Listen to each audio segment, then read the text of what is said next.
Okay, and thank you guys so much for joining us today. How are we doing? Good, good. Thanks for having me. We're great over here. We're hanging in these crazy times, eh? Mm-hmm. So I thought I would do this little special podcast with you guys and just kind of really talk about the experiences of what it's been like being on the front line during COVID. I don't know about you guys, but this is, I think, pandemic number 3 I've gone through. We've got SARS, H1N1, and now... Me too. I'm on number 3. Yep. Right. Lucky there number might have been 3. one before SARS, but I can't remember which one. Right. So we kind of got experiences from everywhere, which I think is awesome. So I'm going to kind of start with Kristina. Kind of let us know what you've kind of been doing and how kind of things have been going on with you and how you've been coping and what's been life like as in your job doing it.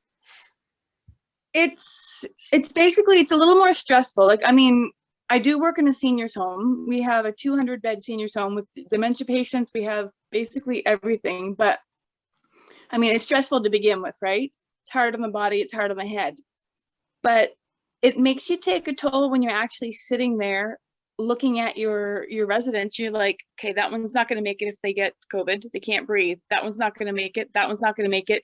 And you have nightmares. Like, I'm not even kidding. It's scary because your mind will not stop doing that. Mm-hmm. Yeah. Now, what is your role, Kristina, in the seniors home?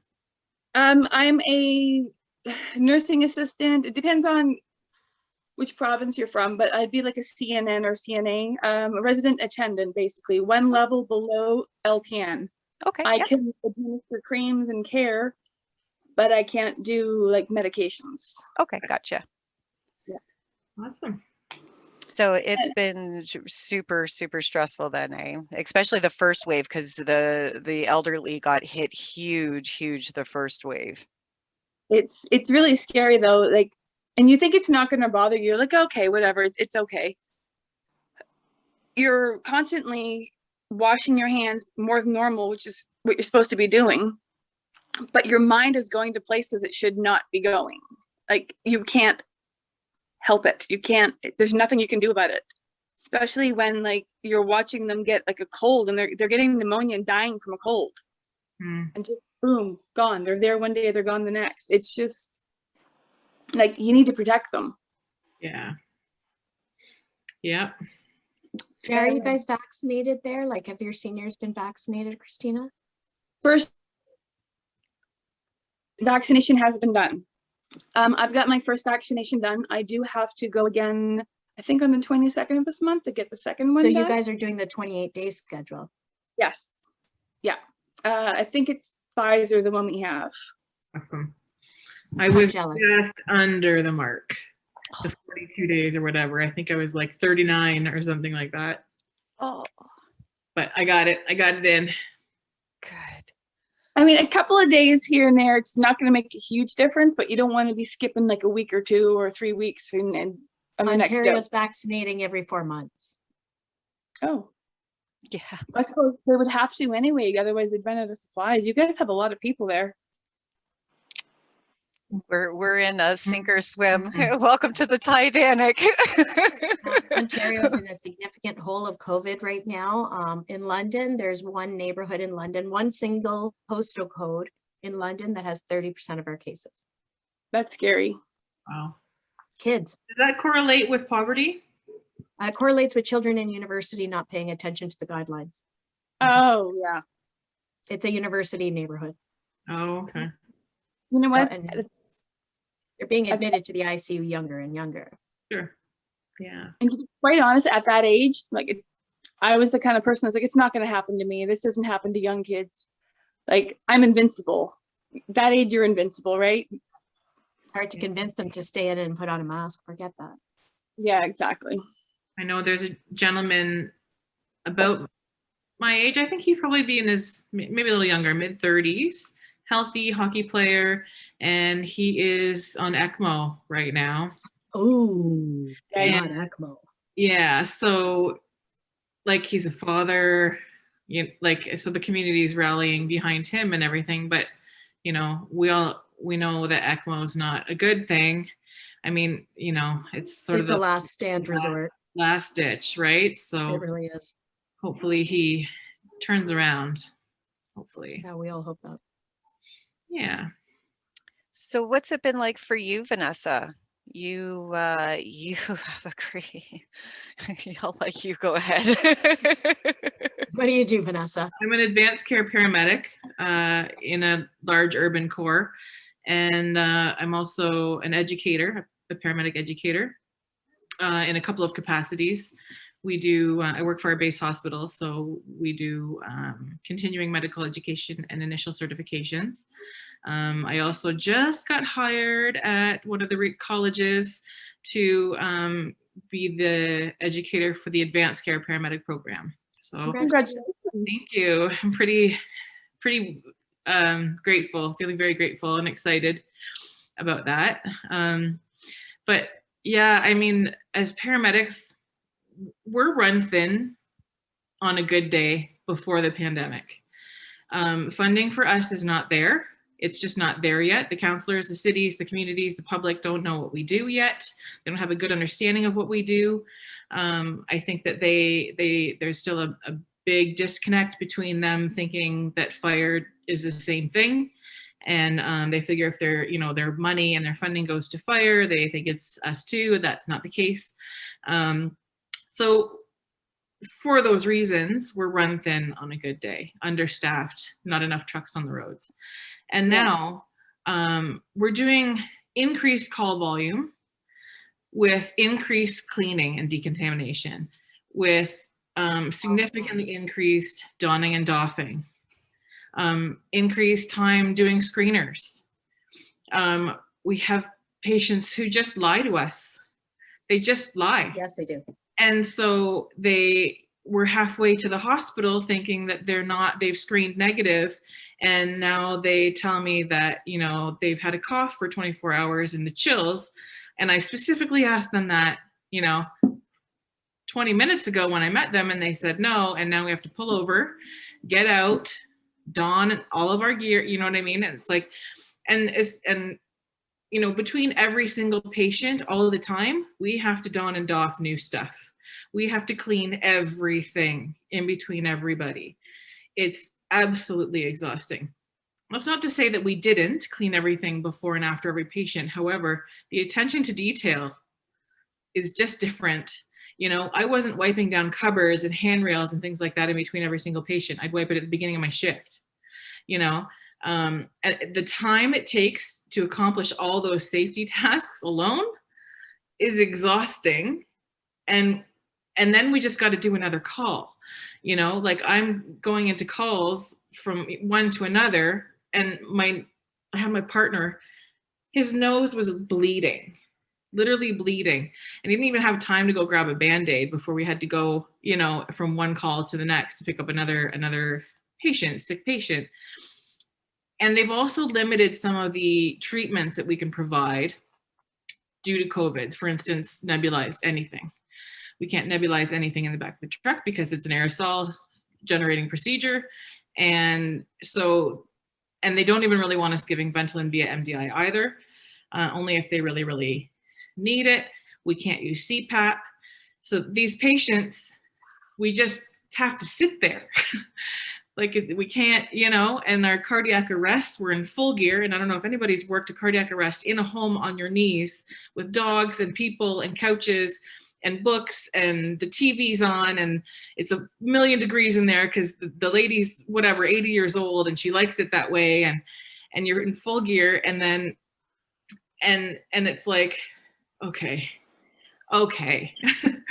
enough, and then they want us to not be intubating our patients. I chose personally that at the beginning of COVID, I intubated immediately to secure the airway with closed suction. So that's how I chose to do it. I've been pretty confident we have a supraglottic airway, so we've been using that. And I think I'm happy with that these days because I know that our PPE is good. So, And it's a closed circuit once they're ventilated. yeah, as long as there's a good fit for the King LT, right? So you have to, trust your partner that it's in right, so not that I don't trust my partners, but the only real secure airway is an intubation tube. So that's what I would prefer to have. But I also, if I don't have to do it, I'm good not doing it. I don't like Not very pleasant. work for myself. So Did they increase, like with COVID and realizing the stressors and the pressures that you guys, obviously are on and doing the increased calls and everything else? And I know as a telehome care nurse, we have been relying so much more on you guys because people aren't able to get to their doctor's office. Yeah. And people are letting things longer because they don't want to go to the hospital. So you guys are always kind of that first point of contact of, do they really need to go, or is it something that we can manage before? And pre-COVID, there was, like you were saying, so much more you could be able to do, keep the patient at home, and now you're just like, yeah. So we that hasn't changed. I feel like we're always that, people always wait too long. People can never get into their doctor now or then. People don't have family doctors. People can't get to the urgent care, or they don't know if they should go. especially in the area that you're in too, because you're in Right. such a huge area. So yeah, I'm totally Right. understand. I'm in Hamilton. We're right in the middle. Yeah. So we also have a large population of two high-risk populations, psychiatric patients and poverty. So, and they tend to live in the same area. So education is difficult. Mask wearing and hand cleaning is tough. You'll see that they'll be wearing masks oftentimes, our patients in that demographic, but they're filthy, visibly filthy, or hands that haven't been cleaned. It's spreading large, and it's hard to keep track of our homeless demographic, and where they're sleeping together, in a wide open room on cots. So, and they're not really super cautious, I think, not that because they don't have the opportunity to be, which is hard as well. So yeah, and we get up close and personal. Like, I'm in an enclosed sealed box with these people. Literally, I can't get 2 meters from them if I wanted to, and I'm there typically for an extended period of time. At the beginning of the pandemic, we'd be in full gear, and we wouldn't even be allowed to come into the hospital until they had a bed for these patients. Sometimes that was hours, and it was summer. Ugh. Like, respirator, goggles, gown, and our uniform, right, is thick, and so, and all of our gear. And I'm like, and I can't grab my phone to text somebody to say anything. I can't get a pen. I can't work on my paperwork at all because I don't want to touch the computer. So I'm just sitting there. It was terrible. But things have been a little bit better now. Now that there's been I imagine it's hard to breathe too, because I have to wear PPE, and it's just the regular goggles and gloves and visor and mask and the whole thing. But I'm not dressed to the nines in this big thick outfit. Oh, that respirator. Yeah, and brutal. yeah, the worst. Although we did secure some KN95 masks. So we do have KN95s. However, it's interesting, the fit, they're just smaller. And so we passed the fit test, right? We passed the fit test. And they try to simulate or emulate the conditions during the fit test, but it's just not the same. If I sneeze, the mask comes up and off my chin. If I yawn, the mask comes up and off my chin, right? Things like that. As long as I'm holding my mouth correctly and everything, it stays in a good seal. But if something happens, or I have to turn my head quick, or if the patient's arm flings it, I'm starting an IV and the arm jumps up, like it's off. So the respirators are a lot better for that reason. And the 3M N95s are a lot better, but we just don't have them. Yeah, you're definitely high risk in what you're doing as opposed to what I'm doing. Like, I mean, my residents are high risk, Sure. but I'm not so much, right? I'm just worried about dragging it to them rather than Yeah. like it coming at me. Sure, yeah. It's not, it's all hard. Yeah. All hard. What we're all doing is hard. And I was thinking at the beginning of the pandemic how they were all like, yay, healthcare workers, give them free stuff. And I was like, well, I'm just doing the same job. Oops. Sorry. The same job I've always been doing. But then it kind of came down harder and harder and harder. And then the fatigue really did set in. Like it really That's did. it. You must be like worse off than I am, but I am permanently tired. Like the bags under my eyes, look at them. They don't go away. It doesn't matter how much I sleep. I'm like permanently baggy. Yeah, Let it's that something, sleep. man. It's something, like I didn't realize, and that's another thing too. I thought, no, I'm good. Like we're doing good. Like my colleagues are amazing. We take such good care of each other. And then like I was on my way into work one day and I was gonna murder this driver. Like I wanted to follow him and I was like, okay, maybe I'm stressed. Maybe I'm burnt out now. I was gonna lose it on him. And I thought, well, there's my trigger. Okay, I know I'm gonna break. Good to recognize. Yeah, when I start yelling at people in traffic, Vanessa needs a day off. I have a funny story with that too. It was a couple months ago. I dropped an egg and I was making breakfast and I cried for like a half an hour. I'm like, oh God. Did you kill the egg? Did you feel bad about killing the egg? No, I was upset. I had 11 more. It's not even like that. I'm so sorry. I'm going to correct them. I cried. Yeah, That's it. Sometimes you got to cry. I totally get it. It's like something has happened and I am not able to deal with this right now. Too much. Yeah, I know exactly. Yeah. I remember when I was younger, I was coming off of nights. I was new to nights and I had just made a big jug of iced tea and I put it in the fridge, but I don't know why this happened. I did this with it and the whole jug of iced tea spilled all over everything in the fridge, the whole jug. And I just started bawling. And I shut the fridge door and I called my mom. Mom, I can't do this. I can't clean this up. I can't. You need to come in. Did your mommy come save you? She sure did. Oh, Yes, that's a good mama. Oh, that's a good Like, mama. I can't do this right now. Recognize. It's like the straw that broke the camel's back, basically. You're like, you're fine. All this silly happened. You're like, I'm not fine. I'm not. Yeah. Turns out. Right. Now, what about you, Isa? So I work in a correctional facility here in London. I'm an addiction nurse, of all the things in the world to be.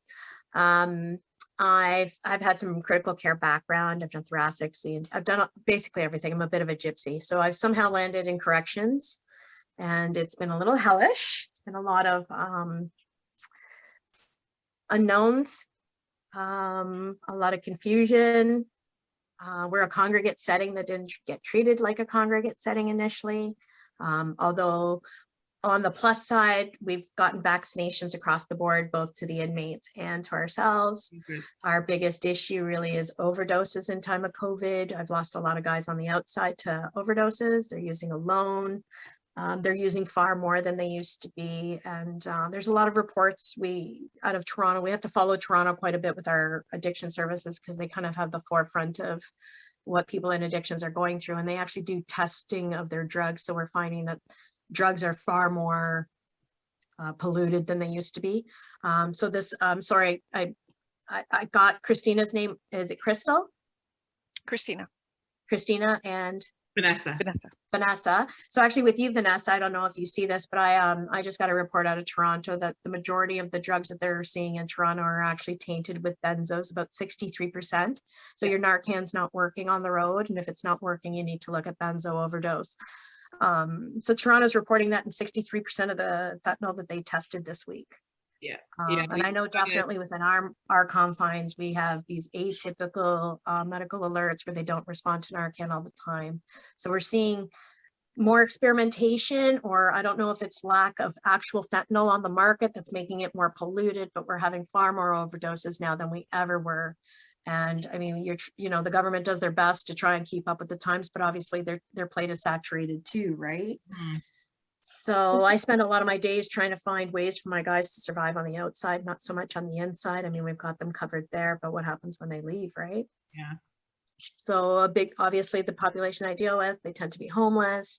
They tend to be addicted to polysubstances. So we're looking at fentanyl and crystal typically as my, my addicts. And then you look at the complications of HIV and Hep C in that population. And if they get COVID, they just get super sick because they're already behind the 8 ball. If they get COVID when they're in withdrawal, they have cardiac symptoms, usually from history of endocarditis related to drug use.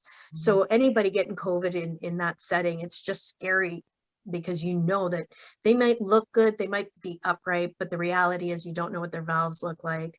This is the population that if they get COVID, you know that they're going to super sick. And we've had at least one guy be super sick, and it's a reality check too, because we've tried our desperate and our best, but we have staff coming in and out. It gets in sometimes, you're asymptomatic, and it's a year's worth of COVID fatigue now. And, and it's hard, these new variants, and they're spreading so quickly, and it's hard to tell people to stay in when they've been in this correctional setting. And it's just, it seems like we're always behind the 8 ball in jail. We're always reactionary, and it's hard to get on top of things when you can't even discharge them properly because you're discharging people to the road, right?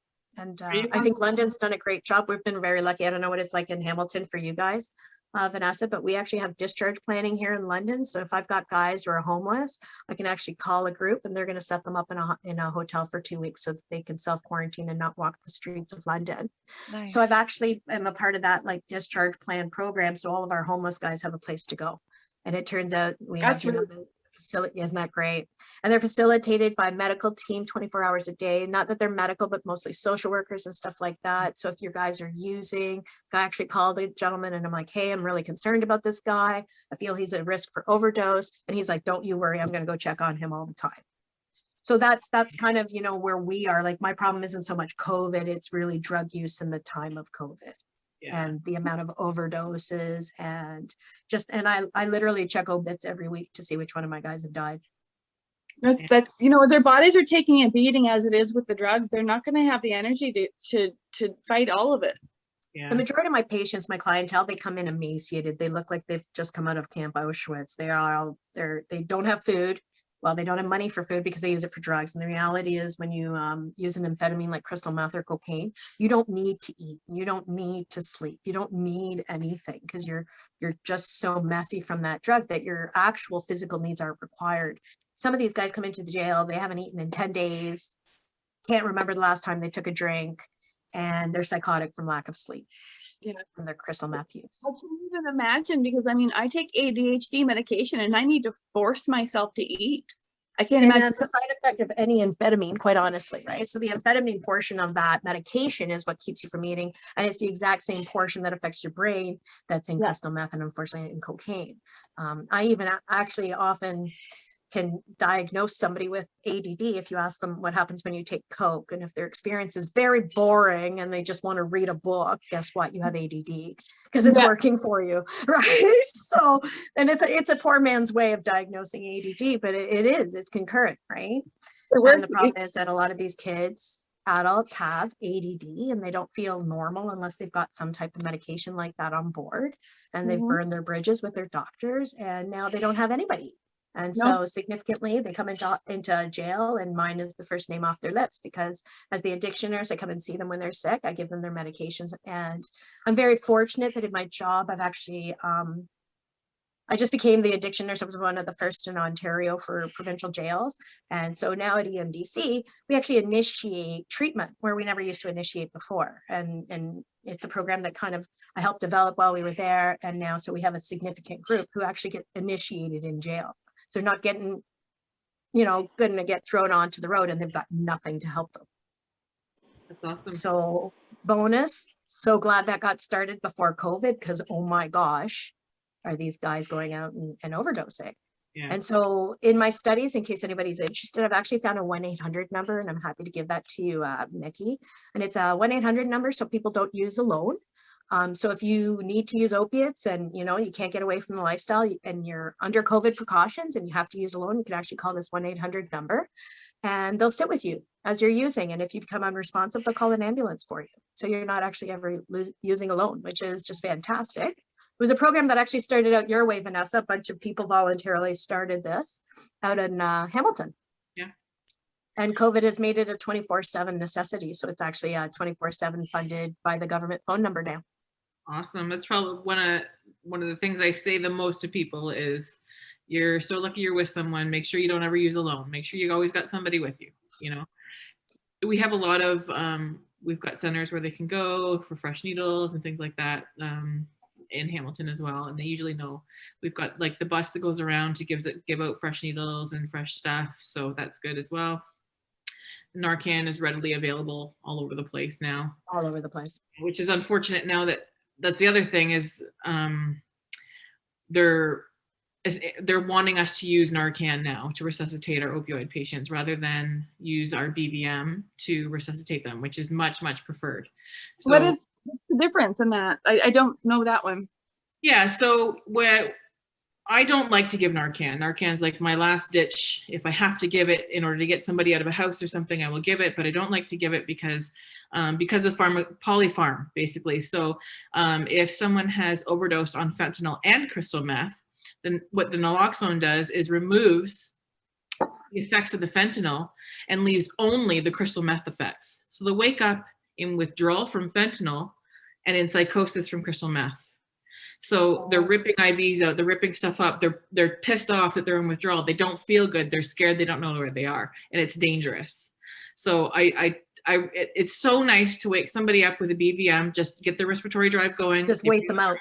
And they wake them up nice and slow, and it's so much better, it's so much safer.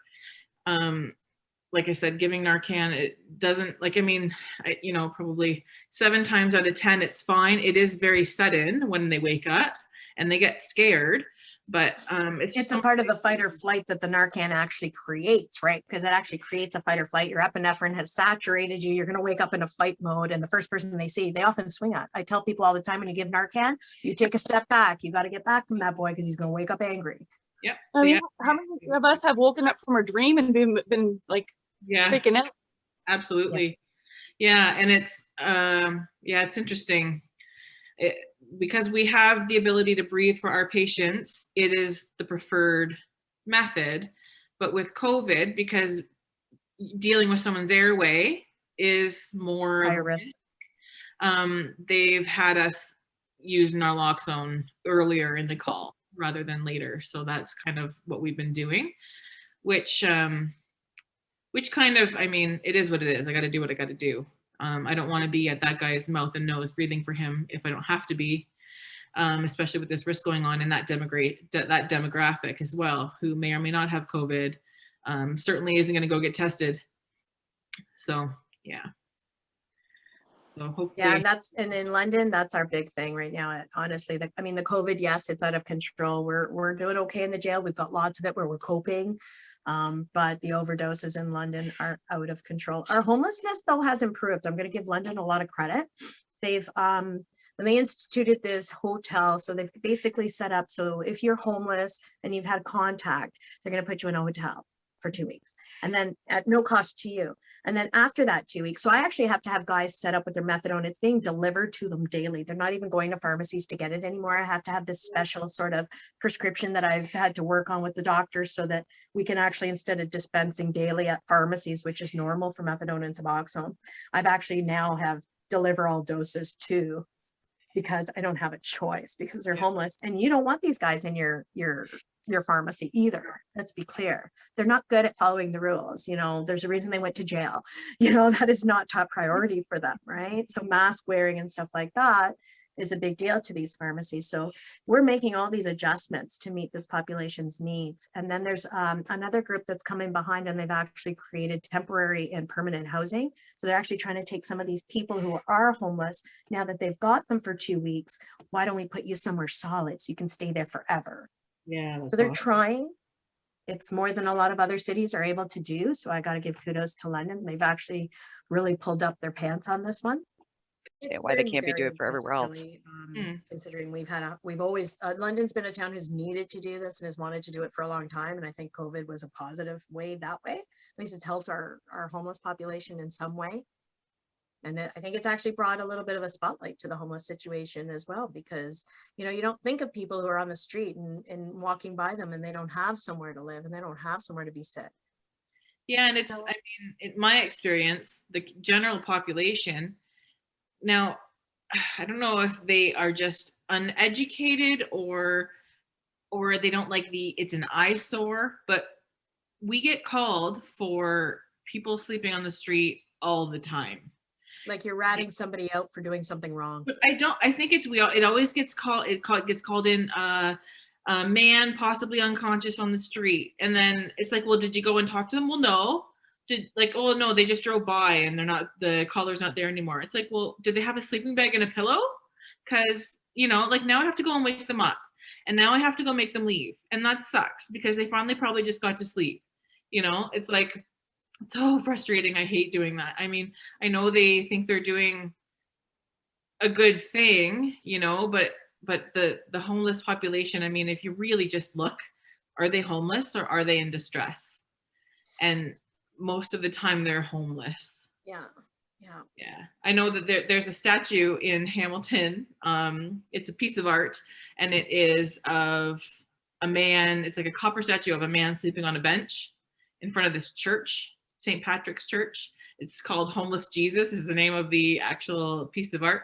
Do you know how many times we got called for that statue? Jeez. We had to put out a public service report to the community to say, we understand and we thank you for your kindness and consideration, but this is a statue. That Jesus is okay. Jesus is okay. Yeah. Yeah, one of my supervisors did like a video and she was standing next to it. Like, this is Good Samaritans. You know, just like if you wanted to be a good Samaritan, go and ask if they're okay, if they need Make help. someone a sandwich. Yeah, right. Throw them a granola bar, bottle of water. Yep. Yeah. Yep. Oh my goodness. Now, Now, yeah, you know, like mentally ill people aren't all from bad families. There are people out there who are mentally ill from good homes, Yeah. who are choosing to live in homelessness because that's where they are in their mental illness. Yeah, absolutely. And with COVID, you have to work with that, not against it. You have to start to provide therapeutic and reasonable and empathetic care to people who just can't cope like other people. Yeah, I know during the pandemic, we had a large community of tent city. We called it tent city. Yeah, there's a couple of areas, but there was one area downtown in particular that was massive. And they basically just sort of let it happen for quite a while. But then the community had enough of that and ordered it to be taken down, whatever happened. I don't know how that works with the counselors and the police and all that stuff. But they ended up having to evacuate all these people. And the deal was, as I understand it, they all got put in a hotel.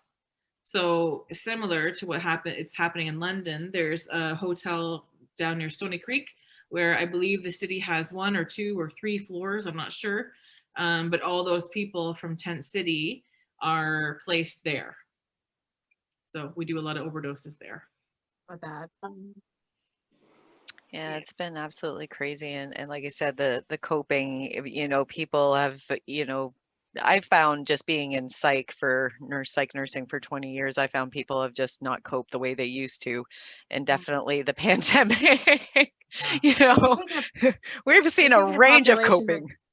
Doesn't cope on the best of days. Throw a wrench in that and see how that goes. And then winter just ended. And people managed all winter out there. Yeah.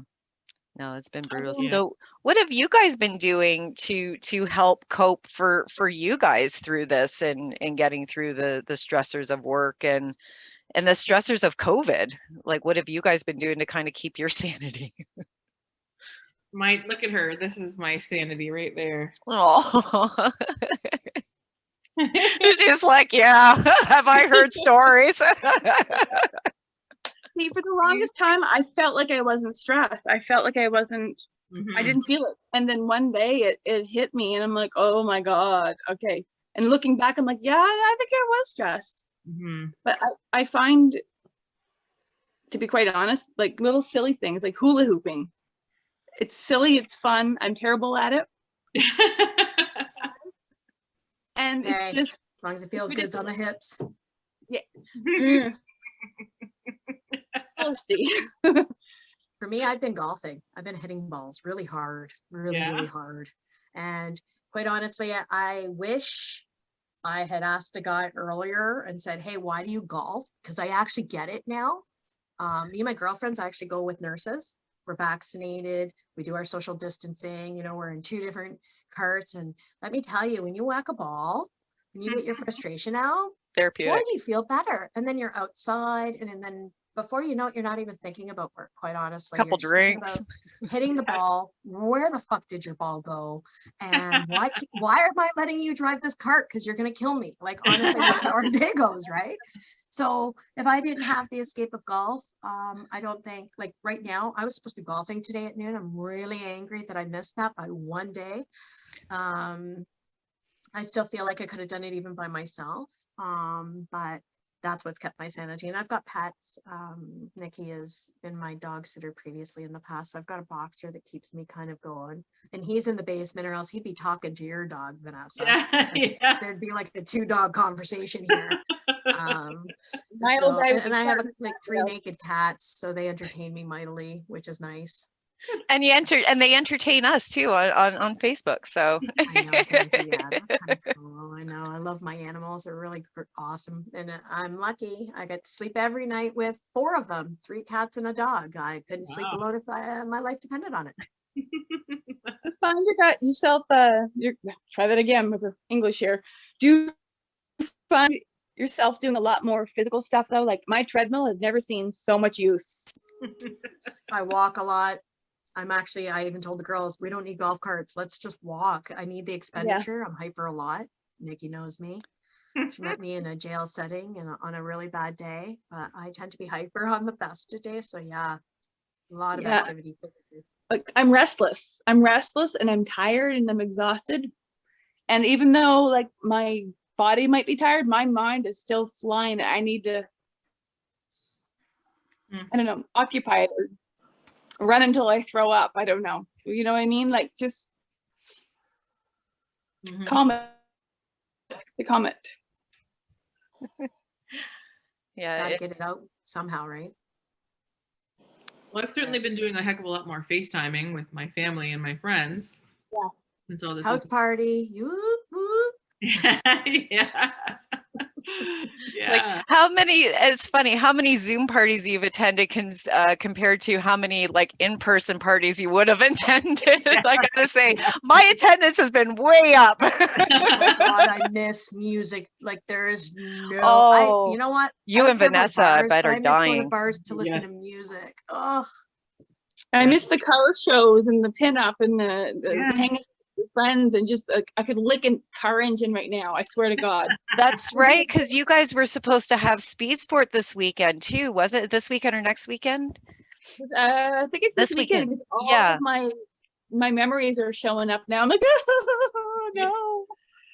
Like it's all sad. Fingers crossed for October for you guys. I know you guys have got it pushed. I know pretty much of Ontario is the car season's been pretty much canceled out. So we've been doing like at my seniors home, we've got some of the local people, they've been driving around. They've been doing like setting the seniors at the windows and having the cars drive around. Don't kid yourself. We might see Katrina next week working at LHSC if they start sending nurses from out west. Oh, okay. Staff. You never know. I heard stories that Ontario's asking the western provinces for nurses. And I heard that BC has already said, sorry, we don't have a nurse to spare. we're a Seinfeld episode now. Nurses are now toilet paper. There's a shortage, imagine that. Right? Gee. Who knew? Wait, I think we predicted this like 10 years ago. Right. And that's what's really funny. Like I remember sitting one day in the ICU and I was standing over an emergency bay, and I remember hanging out with a resident one day, and I think it was I want to say it was H1N1, and we were in outbreak. And I remember saying to this baby doctor, "You ready? Because you're gonna have to pick and choose who lives and dies if this gets out of control." And he looked at me and he said, "No." And I went, "Oh yes, that's what a pandemic does. Takes your ICU beds and fills them, and you're going to have to pick who lives and dies." He goes, "Oh no, I don't want to be that doctor." And I think we're there now. That's what's crazy. Like you could have seen this coming with SARS. I sent my kids to Kitchener during SARS because I worked on the SARS unit. If we got SARS in London, I was getting those patients. I was ready to ship my kids away. Yeah. Right? How did we not know this was coming? I kind of feel like our medical fields failed us a little bit, I have to admit. Medical field, but our government, I honestly, the best way I could compare, One and the I same. describe this as is like, I feel like we're a high school experiment that has gone terribly wrong. Like I feel high school students, like this is health class, and what would you guys do if it's a pandemic? And I feel like everybody's just shouting out stuff and are like, where in the world does this make any sense? Like There's I no way in canceled, the world that SARS should not have taught us what was coming. We were no. wearing respirators. We were wearing full suits back then. We were panicking. We were doing temps at the doors. I remember Absolutely. all of this. I worked with my girls in graduated London. the year of SARS. I remember getting pushed into it. Didn't even have my certificate yet. And we're like, and you're at the doors and you're screening and you're this. And I'm like, okay. And nobody had reverse isolation rooms, and that's the rooms we needed. And everybody was panicking and I was in St. Thomas Psych. My God, you had freaking like, there was nothing. I was in the ICU watching this travesty happen and looking around going, we better be ready for the next one, because this is the time. Like SARS was our chance to learn. And I feel like we did it. Well, we did. We had all that stuff sitting in storage, and then nobody thought to go, hey, shit expires. Shit expires. Imagine that. Like, we got all these respirators, we got all this stuff, but man, expired 10 years ago. And that's just it. Like, it really does make you wonder, like, as an ICU nurse at the time, I saw it. I was just a pleb. I was just some nurse working in a bay who was just in ICU for 3 or 4 years. And I knew, like, this baby doctor was so like, oh no, we'll never have to do this. This is Canada. Yeah. Oh, sir. Yeah. Like, are we all wrong now? There's always something like Spanish flu, right? It's just, there's always something that's going to come up, and I don't think we should have been ready. Well, and with everything else that we have going, like, you know, with the 1 million different other Ebolas and everything else going, it's just like, you know, let's be better prepared for this. Yeah, and people forget. I mean, the plague was just in Morocco last year. Let's be clear.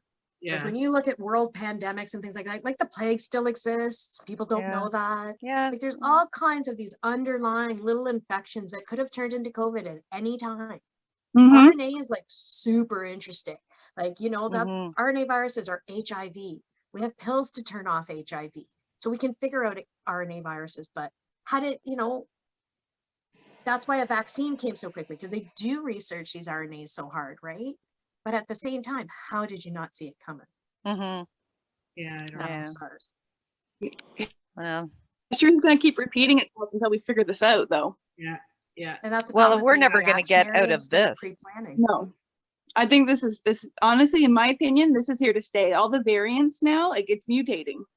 Yeah. There's only a couple of options, right? It'll do what SARS did, and it'll variant itself out of existence, or it will just become the flu. Yeah, you're right. There's only 2 options, right? SARS burnt itself out. It actually turned itself into a variant that killed itself so quickly. That's the only reason SARS stopped. It wasn't because we did anything great. No, we didn't. We didn't do anything. We were out rocking in Brick of Toronto like months later. It mutated itself out of existence. It couldn't keep up with its own mutations. That's where SARS went wrong. COVID did not do that. As an RNA virus, it was born learning. HIV is a learning virus. You stop taking your medication for 1 day and your virus is going to mutate and that medication won't work anymore. So just like HIV is a learning RNA virus, we should have probably paid attention to the fact that COVID is a learning RNA virus too. And those variants were to be expected. Sure, yeah. Yeah. There's also a lot of it's not going to happen to me going around.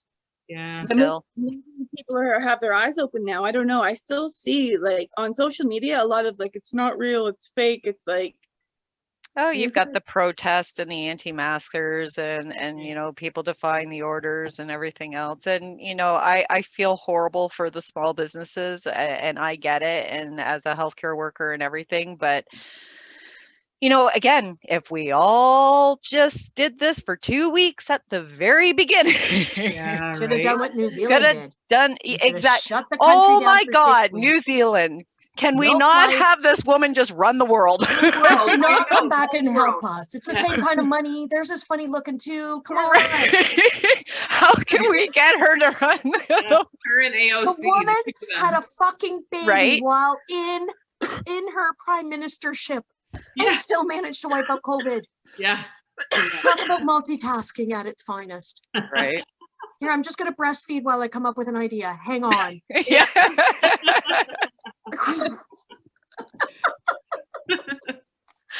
Oh goodness. And that's why Justin just isn't the same leader he could be. No, you're No. right. No. I don't want to Right? see I him. mean, look at, like, we're the only first world country with provinces that are injecting every 4 months. Wow. Yeah, it's scary. First world problems these should not be. Yeah. They Yeah. need to get You know, and the these rest of the vaccines under country's control. getting They need to get these inoculated every vaccines and 28 like, days and Ontario can't do it. There's a problem. Well, look who's running Ontario. Du, du, du, du, du. You Yeah. know, Anyways, he we're snorted not coke getting for a long political. time. You'd think he understood drugs and vaccines and stuff. You know, you'd think he'd be on it. No Oh narc goodness. there. Oh my goodness. Well, hopefully, fingers crossed, we can get through this next little wonderful wave. We're up to London. Ontario is on a lovely 6-week lockdown, so we're 2 in with another 4 more to go. Yeah. So I was this will trying to be buy a spark plug yesterday. I just need a spark plug so I can cut my grass. No. Like, No. so he was, well, they're like, yeah, you can pick it up on Monday night. I'm like, well, then I'm in the middle of nights. So I may as well, like, I'm going to have to hire somebody with a tractor to come and cut my grass by then. 'Cause it'll So, be so long. oh, yeah. I'm like, listen, I need this now. This Let's is Can we order this on emergency. Amazon? It'll come. You can probably buy a goat. It'd be cheaper. Just put a goat on your lawn. It's got to be legal in Hamilton. Everything's legal in Hamilton. Yeah, that's right. I know. I worked there at St. Joe's. I know the specialness of that city. It is special. I love this city. Fuck, it's special. That's for sure. That's where I started my nursing career, was in Hamilton. Yeah, it's a good city. It's fun. Mm-hmm. In all seriousness, though, we really need to be supporting each other. Like, there's a lot of mental health issues that are blowing up right now Yes, with the that's very COVID. true. Yeah. And people are so mean to each other, especially online. Holy moly! People have I really know. looked that there's no responsibility when you do things online, right? It's something No, COVID I- has taught us. You can say whatever you want, not getting shit. Some of the stuff, like, it's mind blowing. It's evil. Absolutely mind blowing. Yeah. And that was before COVID. I just Yeah, found it's a lot more. COVID's just brought out even more anger. Yeah. And I just think with everything else too, it's just everybody's been, you know, eyes have been opened with a lot of things, and you know, with the COVID stuff, and we're just bubbling. Mm. That's bubbling it. Like, mess. even my seniors with dementia, they're not doing well mentally. I mean, obviously they have dementia, but they're feeling the stress. They haven't seen their families. No, exactly. That breaks my heart. So They're sad. going downhill fast. They're failing to thrive, a lot of them. And it's just the lack of the family, And the the lack of reality support. is, if they're vaccinated and their families are vaccinated, that's the best you can hope for. What are we waiting for? Mhm. Yeah. And they're Like, really really? doing what they're handling this wave quite well. Bravo to, the nursing homes this wave. They've been really kind of, fingers crossed, Things keeping under it. control, Yeah, hopefully. Yeah. where the rest of us has lost control. Yeah. Mhm. Yeah. And you got to protect your little nannies and grandpies, right? Great. Yeah. Like- Absolutely. Absolutely. Like, it's into a nursing home and it goes through like wildfire. And we're so understaffed. Like, I think all the healthcare is, there needs to be more nurses. There's not enough. Yeah. Not enough nurses, not enough, like, there's not enough And that's paramedics. what makes you wonder what Trudeau is thinking he's going to send nurses from other provinces. You guys are all going into outbreak. Like, everybody's numbers are climbing. It's not just an Ontario thing. Yeah. It's just that they didn't close Toronto Pearson Airport and we got fucked. Yeah. Yeah. 'Cause everybody 14 flew. more flights came in with COVID positive patients. I can tell you that London International has still been receiving flights. Everybody's still receiving flights. Of course. And the reality is like for us in London, the main variant now is an international variant. We have B1117 or B117, I should say, is our dominant variant now, which is, I believe, the South African variant. So Yeah. Do you know one of our saving graces out east is we are more of a rural area. We're not as crowded as you guys are out there. yeah, Yeah. being apart from each other probably really helps you guys. And your government shut it down. Like, Shut it down. honestly, you guys, like, you can't go anywhere. Like, you guys kept yourselves protected when, we all just willy-nilly the way through. So, anyways. When it first came out, we shut down, like, boom. I mean, I still went to work, obviously, Yeah. in healthcare and stuff, but so many people lost their jobs and so many this and so many businesses went under. But you know what? We're doing, knock on wood. I don't even want to say it. Yeah, exactly. We all know, don't say the Q word. Don't say let's just tiptoe nicely in here and hope for the best. It's understood. But Yeah. We got shut down. We were getting fined left and right if we were Really? out and about. I still have to carry a card around with me. I carry an essential worker card in Wow. case they were pulling They you tried over to at do night that here. because where are you going? Wow, really? No, Yeah. That's what they tried to do here this weekend. It lasted not even 24 hours. Yeah, the Liberals jumped OPP's on like, that one. nope. I don't think so. I ain't touching that with a 10-foot pole. OPP, I love I ain't that touching every that with a police 20-foot pole. Every police department in actually in South Ontario, has actually essentially put out a statement saying, yeah, we're not going to do Ottawa, that. yep. You can't. You have so many people. They're so busy. Your population is way bigger. London has a 4-hour wait on police calls some nights. Because I had a Oh. friend whose son went missing, mental health issues, and they called and it took 4 hours for a police officer to show up. So what does that tell you? Yeah, they're so busy. So busy. They don't have time to pull people Crazy. over for silly things. They just don't have time. Yeah. No. And like, I mean, our homeless population's blowing up right now too. A lot of because we have a lot of really good things. We have the drug depots, the needle depots. We have mental health places. We have lots of shelters. But the problem is that a lot of the communities around are basically they're throwing their homeless and their drug addicts on a one-way bus ticket to Moncton. So we're having a bit of a hard time with that right now. Like the tent city populations is crazy. Right. But Yeah. the homeless they're jammed in these shelters. They have nowhere to go. They can't do 6 feet. They can't. They Yeah. can't. Yeah. They don't even have masks. Yeah. No, they don't. They don't have. They're. To You know, be they quite got honest. rolled last night. They lost their phone and their mask. They got nothing. Yeah. I mean, I look out my patio door and we got a big dumpster there, and you'll see 2 feet sticking out, digging through, and I'm like, they don't have a mask. They don't. I've gone out and given them gloves. I'm like, if you want to go through the dumpster, go ahead, but At least Yeah. where they have some luck. But Yeah. they don't. They can't. They don't. They're on survival mode. Yeah, that's right. Exactly. That's exactly it. Their survival mode is so far beyond what we can probably imagine. Yeah, know, like Yeah. find food, find some sort of money. Like they can't think about COVID very much. Like they They don't no, have the comfort. that's right. They can't at all. Yeah. Well, hopefully this will kind of shine the light on a lot of things that need to be kind of fixed in our lovely Canada.